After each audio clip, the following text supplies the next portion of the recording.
hope you've enjoyed the indoor photo session so far. Now that we've come to the outdoor shoot, sorry, but I do need to talk about exposure again, because it's kind of a different mindset to indoor exposures.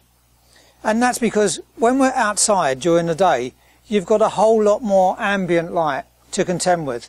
And instead of trying to shut out the ambient light, like we did indoors, now we've got to balance the ambient light with the flash. So what exactly do I mean by that? Well, let's say you have a lovely summer's day with a beautiful blue sky, and you want the sky to be nicely exposed in the final image. You also know that you're shortly going to introduce flash, so you set your camera to the maximum sync speed, 2/50th of a second, and you set the ISO to 100. You take the picture, click, and you've got a great shot of the sky. Lovely colour in the sky, and the aperture that the camera gave you was f16. So the settings were 2/50th of a second, ISO 100, aperture f16. Those are fairly typical settings for a bright sunny day. Now, you put your portrait subject in front of that sky and take another shot. What happens? Your poor subject, who gave you such a lovely smile for that shot, is now practically silhouetted against the sky. You can't even see their face, it's that dark. So now you want to light your subject with the flash. The trouble is the aperture controls the flash exposure, and f16 is a very small aperture. In order to balance the light from the flash with that of the ambient light, you need to get f16th worth of light from that flash. And let's say for the type of photo you've got in mind, a wide shot, the flash has to be, say, 6 feet away from the subject, and you're going to be using a shoot-through umbrella, say. And if you set your flash to full power, you'll probably get an aperture of around f5.6, give or take. So if you put your subject in front of the sky again and take the same shot with the flash, even on full power, the flash will make no difference, because it's only giving you enough light for f5.6. You need for it to get past f8, past f11, up to f16. So you need 3 more stops of light from that flash. Now, this is the crucial part that you need to consider and think carefully about. Okay, you say, I'll increase the ISO from its current setting of 100. ISO 200 will give an aperture of f8, ISO 400 an aperture of f11, ISO 800 an aperture of f16. And you think, that's it, I'm there. The trouble is, the ISO not only makes the camera more sensitive to the light from the flash, it also makes it more sensitive to the ambient light. So your sky will now be overexposed.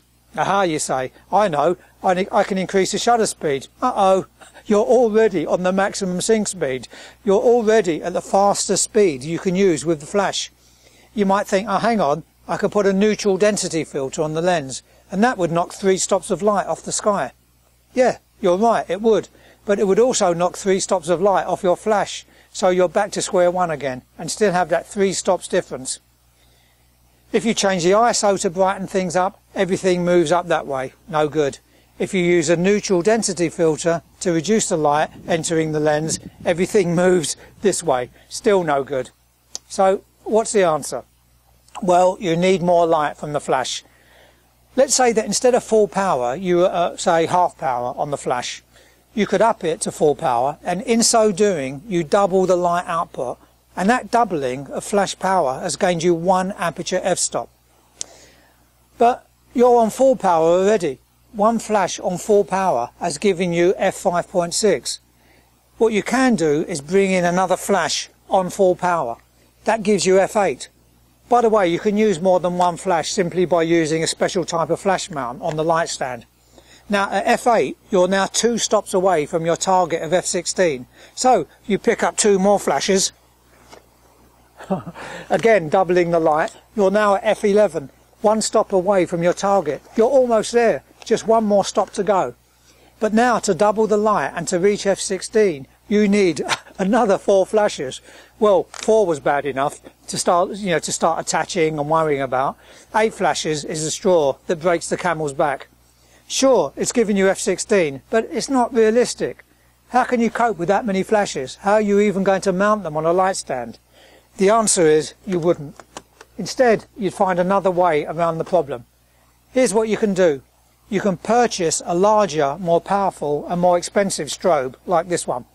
You take it out, plug it into its battery pack, fire the flash through an umbrella at 5 or 6 feet, and bang, straight away you've got F16 right out of the box.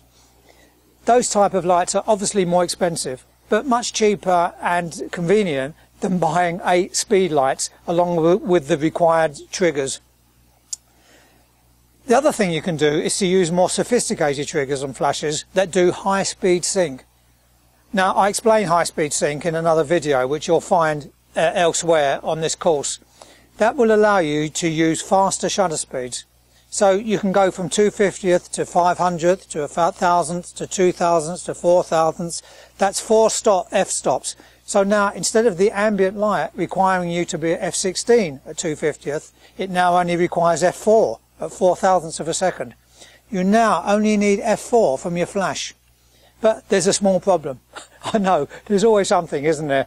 High speed sync loses you some flash power, and the higher the shutter speed, the more power you lose. But you could double up the flashes to give you an extra stop, so that's not a bad solution, but one that requires a high-end camera and more expensive flashes, and also triggers and receivers, all of which need to be capable of doing high-speed sync.